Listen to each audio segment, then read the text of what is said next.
Hello friends, how are you. यहाँ पे इसरो का एक पोस्ट निकला है जो कि साइंटिस्ट CND का पोस्ट है, ग्रुप ए का। उसका लास्ट डे February 12 है। ये 23 को ही निकला है ये पोस्ट। तो इस पे हम डिस्कस करेंगे सीनियर D पोस्ट के बारे में कि उसमें किस चीज़ के लिए कितना पोस्ट निकली है। फर्स्ट तो हो गया हम लोगों का RF एंड माइक्रोवेव डिसिप्लिन में, एंड ये लेवल 11th पे मैट्रिक्स से बिलोंग करता है। तो इसमें जस्ट 2 वैकेंसीज है, एंड इसमें एसेंशियल क्वालिफिकेशंस जो है वो है आपका PhD in fields of related to RF and microwave engineering. And आपका और क्या क्या क्वालिफिकेशंस होनी चाहिए, यहाँ पे ये प्री रिक्वायर साइट पे दिया गया है, जो कि आपका ME होना चाहिए या फिर MTech होनी चाहिए या फिर MSc होनी चाहिए, और MS और MSc equivalent with an aggregate minimum of 60% marks होनी चाहिए आपके पास BTech होनी चाहिए या फिर BE होना चाहिए या फिर BSc होनी चाहिए। और BSc विथ 60% मार्क्स अगर आपके पास है फिर भी आप इस पोस्ट के लिए अप्लाई कर सकते हो। बट जो एसेंशियल क्वालिफिकेशंस है वो आपके पास PhD होनी चाहिए कंपलसरी। सेकेंड में आया है wireless communications, satellite communication and digital communications पे, जिसमें जस्ट एक ही पोस्ट निकला है UR में। एंड उसमें जो आपका एसेंशियल क्वालिफिकेशंस हैं वो भी PhD होनी चाहिए in field of electronics and communications, wireless communication, satellite communication, digital communication. Then आपके पास MTech होनी चाहिए, MSc होनी चाहिए, एंड आपका जो CGPA है 6.5 से ज़्यादा होनी चाहिए। सिमिलरली आपके पास BSc BTech वो भी होनी चाहिए, जिसमें आपका 6.5% से ज़्यादा होनी चाहिए। अगर आपके पास BSc भी है विथ 60% मार्क्स, देन तभी आप अप्लाई कर सकते हो। नेक्स्ट है एग्रीकल्चरल फिजिक्स और एग्रीकल्चरल मेट्रोलॉजी, जिसमें ओनली 1 वैकेंसी है। और उसमें आप देख सकते हैं कि इसका जो एसेंशियल क्वालिफिकेशंस है ये PhD इन एग्रीकल्चरल फिजिक्स और एग्रीकल्चरल मेट्रोलॉजी और रिलेटेड फील्ड्स होनी चाहिए। उस पर आपका MSc, MTech, ME, MS होनी चाहिए, जिस पे कि आपका CGPA है जो 6.5 से ज़्यादा होनी चाहिए। BSc BTech आगे जो क्वालिफिकेशंस वो भी आपके पास होनी चाहिए। अगर सिंपली आपके पास BSc है तब भी आप इसके लिए अप्लाई कर सकते हो। आई मीन आफ्टर BSc अगर आपने MSc किया है एंड फिर PhD किया है तो उसके थ्रू भी आप अप्लाई कर सकते हो इसको। नेक्स्ट डिस्कस करते हैं इसका जो पे लेवल है। इसका पे लेवल है 67,000 टू आपका 2,08,700 रुपीज़। तो ये काफ़ी अच्छा है ST में।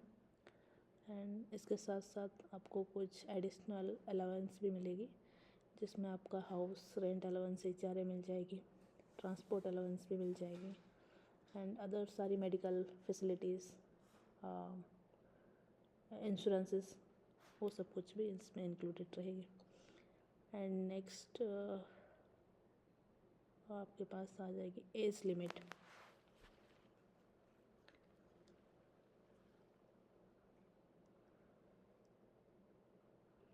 इसका जो पे स्केल है आप देख सकते हैं, ये है 67,000 टू 2,08,700।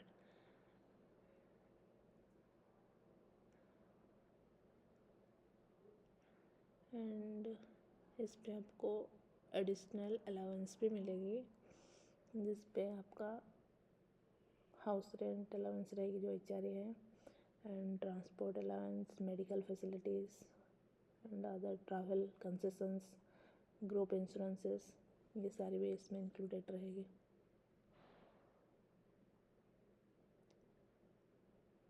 नेक्स्ट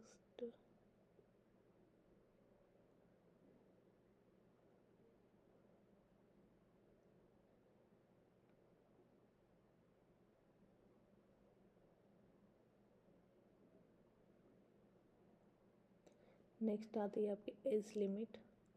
आपकी एज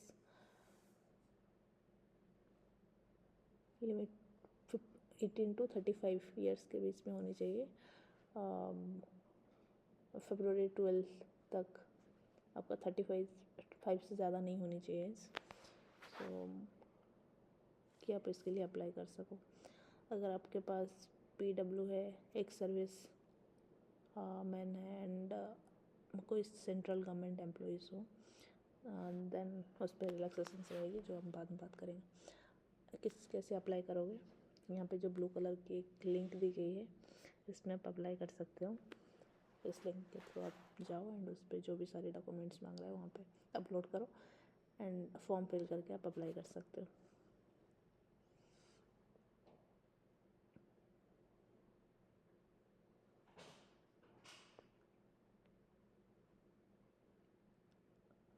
उसके बाद देखते हैं कि पेमेंट क्या रहेगी इसमें एप्लीकेशंस के लिए।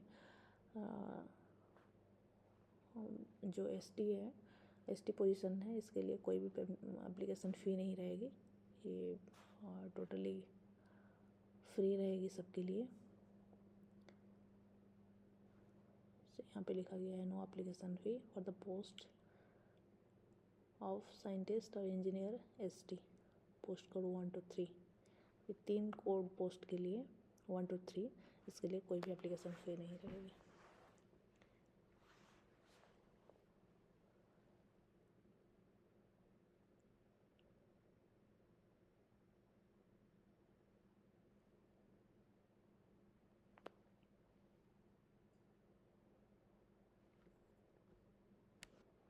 नेक्स्ट देखते हैं इसमें क्या जॉब रिक्वायरमेंट है।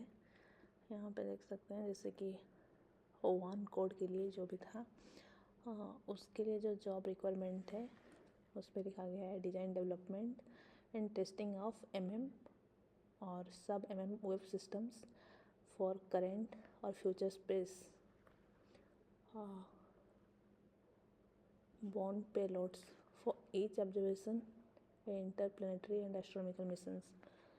ये काम इसके ऊपर काम चल रहा है, तो ये काम आपको करनी पड़ेगा इस पर।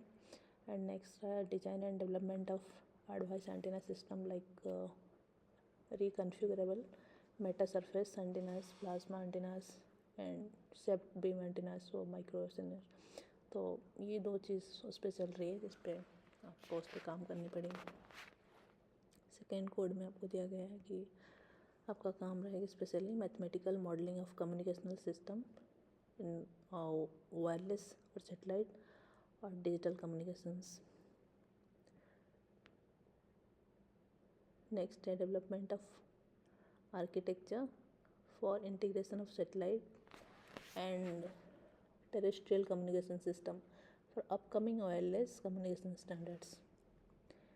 एंड थर्ड पॉइंट में ये दिया गया है कि algorithm and protocols development of wireless satellite and digital communication and signal processing related activities.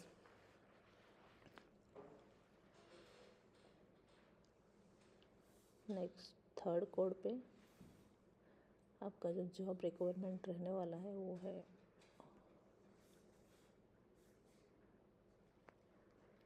Research and advance techniques development for agriculture applications.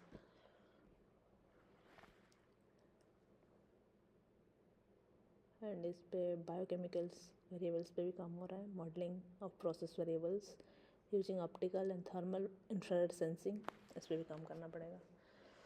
तो ये आपका जॉब रिक्वायरमेंट्स है, जहाँ पे आपको क्या क्या काम करनी पड़ेगी इस पोजीशन में आने के बाद, तो उसके रिलेटेड यहाँ पे आपको दिया गया है डिस्क्रिप्शन।